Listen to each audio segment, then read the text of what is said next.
Hey guys, it's Jill and this video is going to be a reading vlog. I'm going to be reading Colleen Hoover books for a week.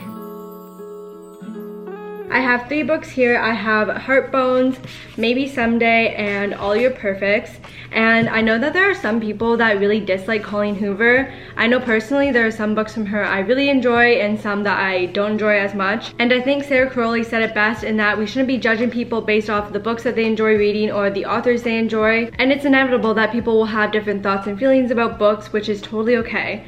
So I think I'm going to start off with All Your Perfects because my sister read this one recently when I was back home a few weeks ago and she said it was really good. So I am going to start with this one. I have my cute little flower bookmark here and usually I can get through Colleen Hoover books pretty quickly, so hopefully it won't take me too long to get through all of these 3.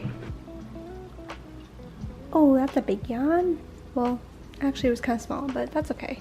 So I just read the first chapter here and it really just got into it. So what happens is that this girl named Quinn, she's going to surprise her fiance at his apartment, and outside of his apartment she sees Graham, who she hadn't recognized before, and she's like, what are you doing here? And pretty much he said that her fiance and his girlfriend are hooking up. She's shocked and obviously really mad, and they're both just like waiting for them to come out, and they can hear them literally hooking up through the walls, which is gross. So that's what happened in the first chapter. It was pretty intense, and that was actually in the past because now this next chapter 2 is in the present perspective. Hi baby Coco, she's so cute. And I know that this is about Quinn and Graham, so I think that they end up together after that, and then their marriage also falls apart, so we get to see a then and now situation of how that all happened and transpired. Oh, also, I didn't say in the introduction, but there obviously will be spoilers in here because I kind of already spoiled the first chapter. But yeah, so spoilers from here on out. Okay, I'm on page 71, chapter 7, and it's pretty intense. The present day chapters are 7 years into the future when Quinn and, what's his name? And Graham. Also, Cookie's like eating her bones. Sorry, it's kind of loud. They're married and they've been together for about 7 years at this point. They are having fertility issues and have been trying for a baby since the first year of their marriage, so for like 6 years. And as a result, their marriage is starting to suffer. At least from Quinn's perspective, that's what it seems like, based off of her thoughts and whatnot. And it's actually pretty sad, and it seems like it would be realistic to why this is all happening. Quinn just really wants to be a mother. That's just what she feels like she's born to do, and it's been really hurting and affecting her a great deal.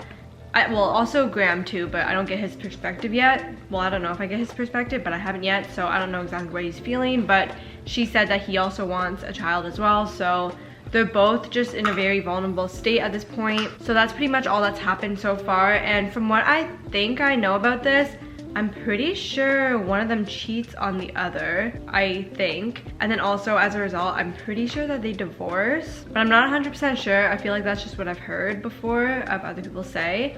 I didn't ask my sister what happened in the end, obviously, because I knew I was gonna read this.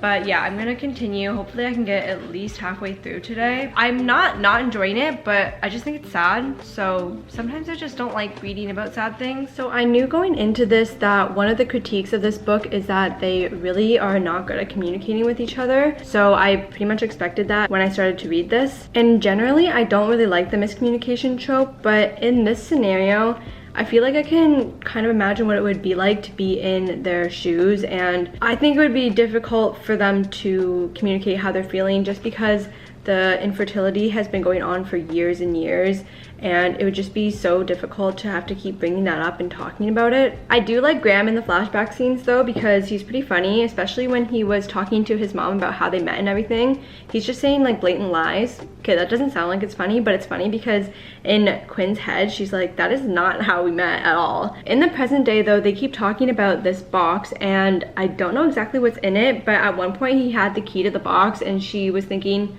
or I can't remember if she was thinking this or said it out loud, that she didn't care about what's in the box anymore. So I wonder what that is. And unfortunately, he does end up cheating on her. And I hoped that I had that in my mind falsely and that it actually didn't happen, because after all they're going through, I just think that this is just like the cherry on top of bad things that would happen to them.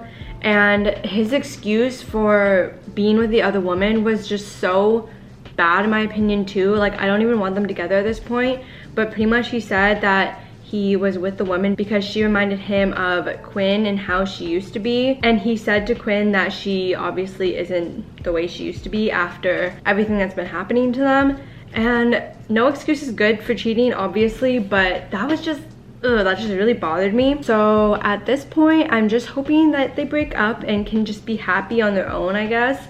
I don't really know. I have about 100 pages left. Hopefully I can actually finish it today. So I'm pretty sure that what's in the box is the prenup, because it talks about them wanting to open the box and then they're like both angry, and then it goes to a flashback and she's talking about the prenup, and I think this is when they're gonna put it in the box, and I think they'll come up with an agreement or something saying we're never gonna open this box unless we want a divorce or something. Anyways, I will find out in the next few pages, so I'll be back soon. So I'm wrong. It's actually, in the box is going to be their love letters. It's actually so sad, but essentially what they put in the box is going to be the love letters that they're writing each other, and the only way that they're going to open it is in 25 years that they've been married, or if they have an emergency. And she says, what kind of an emergency, like death? And he says, no, a relationship emergency, like divorce. And she's like, I don't want to do that. So pretty much they agreed not to have a divorce unless they open the letter and read what they say about each other, and then after that they can decide whether or not they want a divorce. It's just so sad. Like, this book is just really, really sad, honestly. Okay, so I finished it and I was crying a lot, so I had to kind of collect myself, but I think that it was really good. I was literally crying for like the last 2 chapters the whole time. So essentially what happened is that she went to go and see her sister, and Graham was left at home. She went by herself to kind of go on a break with Graham for a little bit, and he actually shows up a few weeks afterwards to kind of talk about everything and discuss what happened. And that was when he brought the box that I talked about in the last clip. So I already talked about the box, so I'm not going to talk about it, but those letters, they got me. They were just so sad. I don't know why he didn't say this to her like the entire time, but in the letters he was just able to talk about his feelings so well. And I guess some people are like that though, like they can't talk as well face to face as they can if they write it down. So I mean, I guess it makes sense, but I do change my mind, and I think they are meant to be together. After he cheated, I said that I don't want them together anymore. I am sad that the cheating was in this. I definitely would have liked it better, but then also it was kind of important for the plot, so I don't know. I mean, it's a book, like it's not real, but, and I also think the ending had a good overall message too. Obviously, aside from the cheating, like the cheating was bad, I know.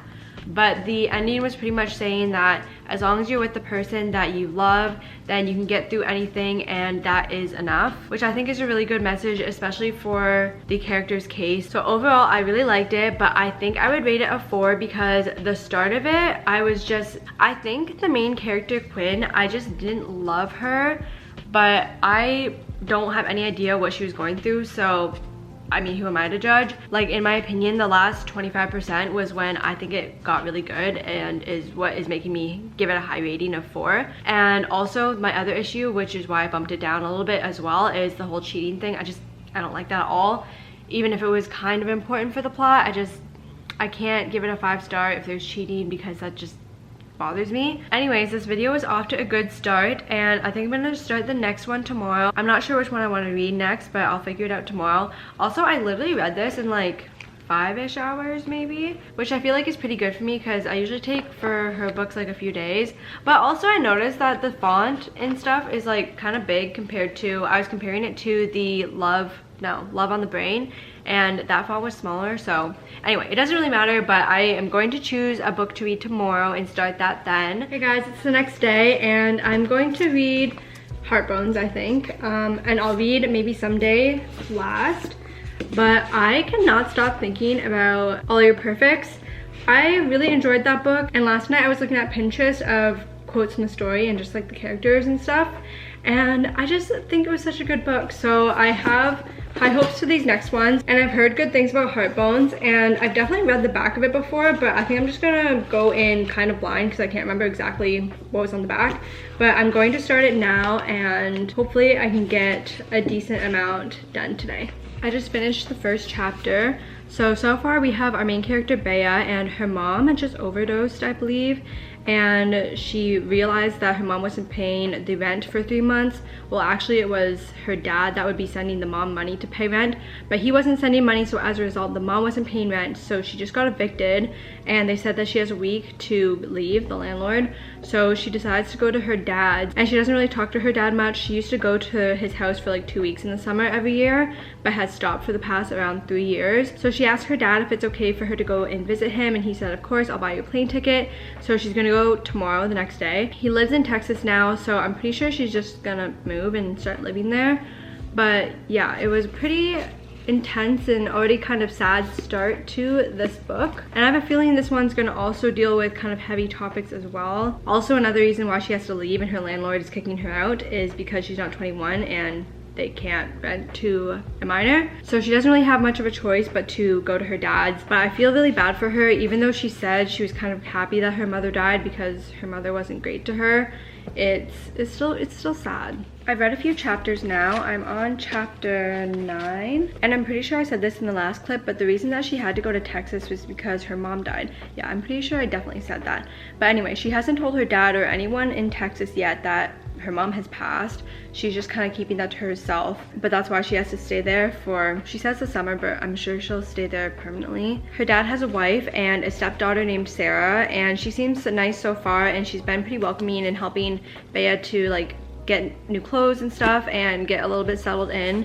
And she also met a boy named Samson at the ferry when they were going to the island where all the houses were with her dad, and it was kind of an odd interaction, and since then she's had some kind of awkward interactions with him. But she's feeling pretty out of place because she grew up pretty poor, and she mentioned it briefly to Samson as well as Sarah a few times about how they never had enough to eat. And she literally, the first time that Samson saw her was when she was eating bread from the floor of the ferry, and she was really embarrassed about that. So she's feeling like she won't be able to fit in with these seemingly wealthy people. It seems so far that most of them are pretty nice to her.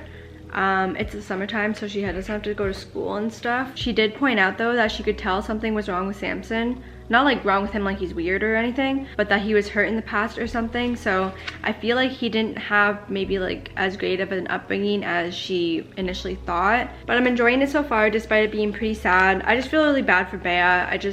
She's literally a kid, like she doesn't deserve to have to go through this kind of stuff. But yeah, I am going to continue reading. I have like all night to read, so I think I can finish it actually. Okay, so 2 weird things just happened. They're going on a double date with Sarah and her boyfriend. What's his name? I don't even remember his name right now. Marcos. And then someone recognizes Samson and like comes to their table and says, Sean, where have you been? Like, when did you get out? And everyone's kind of confused, like, what do you mean his name's Samson? And then also they were like, was he in jail or something, or prison? Like, why, what does he mean by get out? And he tells them afterwards that his name is Sean Samson, so that's why that guy called him Sean. And then he said the reason that he said you got out was because he used to go to a boarding school in New York, and that guy knew that he hated the city, so he was referring to that when he said, oh, you got out. But I feel like, I don't think he was in jail, but I feel like it was probably something more than just getting out of a city. I'm like a little bit over halfway done. I'm on chapter 16 and I'm going to read for a little bit more, but I do have to take Cookie for a W before the sun goes down. So maybe for like 30 more minutes. So her and Samson just talked about how they're both gonna be going away in August, so they don't want a fully committed relationship, and pretty much that's going to be a summer fling or whatever. And then she asked about the guy that called him Sean, and he said, okay, I can tell you before you leave, but if I tell you now, you probably won't want to see me or be with me. So she's gonna find out at the end, I guess. And she was like, okay, was it assault? Like, did you hurt somebody? He said no, so she was relieved by that, but she's wondering what it was, and he said that it's something bad. So Colleen Hoover always has a twist at the end or a reveal at the end that surprises me, so honestly I probably won't even be able to guess it. Okay, I just took Cookie for a walk, but I was thinking, it's called Heart Bones, right? And they just found bones when they were on the date by this like secluded area that he wanted to show her. And yeah, he found bones of like a person, and he said it was like this old person that is how he got the necklace or whatever. But what if it's his mom? I don't know. I feel like I may be wrong, probably. Anyways, that's the update for now. I haven't read any more, but I just want to say that. So she's at his house and then the police are here and trying to take him away. She says, "Where is Samson?" And the officer says, "Is that the name he gave you?" She goes, "Yes." So like he's been lying this whole time. Ah, God, why does Colleen have to do this to me? The police are here because the owners of the house are here and they said, "We don't know this guy." And she said, "This isn't your son?" And they're like, "No, I have no idea who this kid is." So he's been breaking into this house this entire time. What the heck? Okay, so it turns out that his father actually isn't a landlord of 5 houses, and his parents actually both died in the hurricane.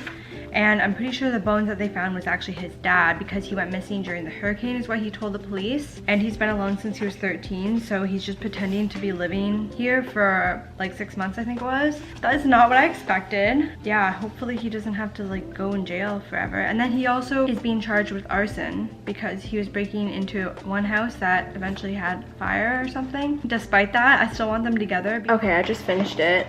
And so it turns out he actually did have to go to jail for 4 years, I think. And she was devastated. Bea just didn't want to even do anything but like stay in Texas and communicate with him when she could and go visit him. But he said, no, like you need to go to school in Pennsylvania. You need to move on with your life essentially. And she was really upset for obvious reasons and she didn't want to do it. But she ends up going to school and on her volleyball scholarship and doing really well, and then she gets into law school. And the reason that she gets into law school is because the whole situation kind of inspired her to become a lawyer because the system is just not great and she wants to help people. And it ended well too because I thought it was going to end on a cliffhanger where you don't really know exactly whether they're going to end up together or not. But in the last few chapters, it is when he is allowed to leave jail, like his last day of jail or whatever, so he gets to leave, but she's outside waiting for him. And yeah, they pretty much just end up together and he's so proud of her for going to school and getting into law school and everything. And yeah, it was a good book. I thought it was, I read it all today and I think I would also give it a 4-star. Off the top of my head, I don't really think of any specific issues I had with this book, but I just didn't exactly get that 5-star feeling, so that's why it's a 4. But I thought it was pretty good and it like lived up to what I thought it was going to be because people said it was good. So now I think I'm going to start Maybe Someday, and this one's a little, it feels thicker for some reason. No, it's like maybe 11 pages more than that one, but I think I'm going to start this one and see how it goes. I feel like I'm gonna like this one the least because I know this is a home wrecker trope, so I don't think I'm gonna like that. But I'm gonna start this maybe for 30 minutes and then I have to take Cookie out for a walk, so I'm gonna read a little first though. Okay, so far the first few chapters, Sydney just found out that her boyfriend and her best friend and housemate, well, only roommate, have been hooking up behind her back. So obviously she's pissed and she dumped him and like she wants to have nothing to do with those people. And she's like in the rain for a while and went to call a cab and then changed her mind because she forgot her purse inside. And then she thinks, okay, I can just go walk to a hotel, but then changes her mind. Then this girl that she kind of sort of knows brings her to her apartment where this musician guy that she's known for like 2 weeks also lives, I guess. And that's where she stays. But that guy's name is Ridge, and I think that's who the 2 main characters are going to be, Sydney and Ridge. And she is at school for music. She's a musician and so is this Ridge guy. There was just a flashback scene where they like first met and he's in a band, or I can't remember if he's in a band or if he's just like singing solo. So we started off pretty dramatic with this one, but it's pretty interesting. Hey guys, it's the next day and I found out, I'm only on chapter 3, but you do find out that Ridge has a girlfriend. So that's where I'm assuming the home wrecking trope is coming about, because Sydney and him are probably going to be a thing, which will probably ruin that relationship. But I think I'm gonna read for about an hour and see how far I get. Okay, so Ridge is the writer for his brother's band, and see, I'm a little bit confused here. Anyway, so what I thought happened is that he heard Sydney because they have like a shared, not shared balcony, but their balconies were across from each other back when she was living with her ex-boyfriend now. And he asked her to write lyrics for the band's songs and she agreed. She was kind of reluctant at first, but then she agreed to it. And he's pretty desperate because he hasn't been able to write anything for weeks now. And then once Sydney found out her boyfriend was cheating on her with her roommate, she needed some place to stay. So she ends up staying with Ridge in his 2 roommates, so there's 4 of them total now. And then we actually just find out, not just now, but I found out a few chapters ago that Ridge is actually deaf. But I'm kind of confused because I'm not sure how he was able to tell that she was singing when they were on the balcony, unless it was through just the vibrations. But then in the chapter I just read here, he was talking to someone and conversing with them like they were having a full-on conversation. Anyway, so Ridge does have a girlfriend. Her name's Maggie, and I feel bad for her right now because he keeps talking to her about Sydney and how she's so good at writing lyrics and songs. But already him and Sydney have had some moments where I'm like, I'm on chapter 7 now, and they agreed that Sydney didn't have to pay rent as long as she was able to write songs for him and his band. Well, his brother's band technically. Yeah, that's the situation for now. And I want a little bit more clarity on the whole situation because I'm just a little bit confused, because he said he was completely deaf with Sydney, but then he is talking to people. You know what, actually, it's probably that he can read lips. I totally forgot about this, but at the start he was talking when he was having a conversation with Sydney one time about how he was reading her lips. Yeah, that's probably how he was able to have a conversation with his roommate. But so far, it's okay. I don't know, I feel like not too much has happened yet. I don't like Ridge. So it turns out that he definitely told Maggie about Sydney moving in and helping her with the lyrics and everything. However, we just find out now that he never told Sydney that he had a girlfriend, which is so weird because they ended up falling asleep together on his bed. They just stayed up late making music. They didn't really do anything, but Sydney just told him after finding out that he had a girlfriend, how that's not okay to be doing when you have a girlfriend, obviously. And of course, after everything that Sydney already went through with her ex-boyfriend, she's just not okay with that, which I think is a good thing. She confronted him about that, but I'm just wondering now what he's gonna do about that, because yeah, it's really not okay. And also his roommate found out and he was kind of disappointed in him as well. So hopefully he either dumps his girlfriend Maggie and can be with Sydney or whatever. That is the update, and so far I'm not a huge fan of Ridge, like at all. Yeah, no. I'm actually still confused because he just told Sydney that he stopped talking when he was younger. I think 9, he said. But he was talking to his roommate in a different chapter. Unless they were signing to each other. Okay, I think that is what it is. That he's doing sign language when he's talking. And it's just being put into quotation marks. Sorry, Cookie's like, she's just here. So I'm just gonna assume it's sign language, but I feel like it should have been specified kind of at the start. It's definitely ASL because he was talking, like I said before, he was talking to his housemate and I was confused. But he's saying here that Warren and him have been best friends since they were 14 and both of his parents are deaf, so that is why he knows ASL. So that's 100% how they were conversing. Sorry, I'm really like not trying to make this sound like, I feel like I sound dumb, but it was kind of confusing because they didn't say that before, that they were like using their hands or anything. Anyways, I'm glad I figured that out because that makes a lot more sense. Why can't he just break up with Maggie before he kisses Sydney? Based off the last book, you know I don't like the cheating trope, so I'm really not happy with what's going on right now. In my mind, it just seems so easy to like, if you like someone else, you just break up with the person you're with. And she feels so bad for liking him, and I don't really know if he feels bad, but he knows that it's wrong. But he says a few times that it's not great that he's been feeling this way about Sydney because he has Maggie. And a few chapters before, Sydney said to him, I don't want to be like the other woman or whatever, like what happened with my ex and my roommate. And they both agreed that they wouldn't do that, but they're doing it right now. So right now, I don't like either of the characters, Sydney or Ridge, because her ex-boyfriend came to confront her about what happened and talk to her, kind of have some closure. And he sees Ridge and he says to her, this is a little funny because you're mad at me for sleeping with your housemate and now you're doing the same thing. And she says, Ridge has an amazing girlfriend who doesn't deserve to be cheated on, and luckily for her, he's the type of guy who realizes her worth. We both know how unfair it would be to be his girlfriend, so we don't act on our attraction. Yeah, you do.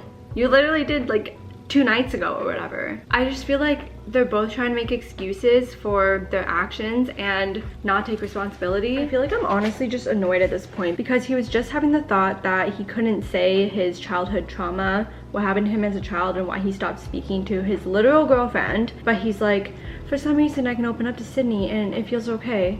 Like, you need to dump your girlfriend. So we finally figure out why he feels like he can't leave Maggie, and that's because she has a terminal illness. I think she can't live past 30 is what Sydney was looking up. So I think he would feel way too guilty if he broke up with her when she literally needs him. Well, whatever. She might not need him, but he feels like she needs him. So that's why he won't break up with her. So it's just a bad situation all around. So before she's gonna move out of this apartment, they say their weird goodbye. And then Maggie texts both of them the messages that they've sent to each other. She now knows that they've been talking to each other about having feelings for each other and stuff. And obviously she's probably really upset. So it turns out Maggie realized from this whole situation that they're not good together and that Rich has been holding her back from living her life before she inevitably passes away because of her condition. So they're not together anymore, and now Ridge really wants to talk to Sydney, but their roommate Warren is like, no, I'm not telling you where she is yet. And he's trying to say how it's too soon and you just need to give her some time, but he's quite persistent, and he got her address, so now he's gonna go talk to her. And they're gonna end up together, but I don't know, I'm not convinced that they're meant to be together. I just am not rooting for them at this point. So I finished Maybe Someday, and of course Sydney and Ridge end up together, and honestly this type of situation probably happens quite a bit in the real world. However, I think I would rate it 3 stars, not because I didn't think it was interesting, because I read it like mostly today, so it was interesting enough for me to want to know what happened to all the characters and figure out how the ending was resolved and everything. However, I just don't think I can get past the cheating and home wrecking trope. I just don't think it's for me, which honestly I went into it knowing that it probably wasn't going to be the type of storyline for me. Anyways, that is going to be it for this reading vlog of me reading 3 Colleen Hoover books this week. And overall, I would recommend All Your Perfects and Heartbones, but I wouldn't recommend Maybe Someday. Let me know in a comment down below if you've read any of these 3 books and your thoughts on them, or just let me know if you have any book recommendations in general for me. Also, please give this video a like and subscribe to my channel, and thank you so much for watching. I will see you in my next video. Bye.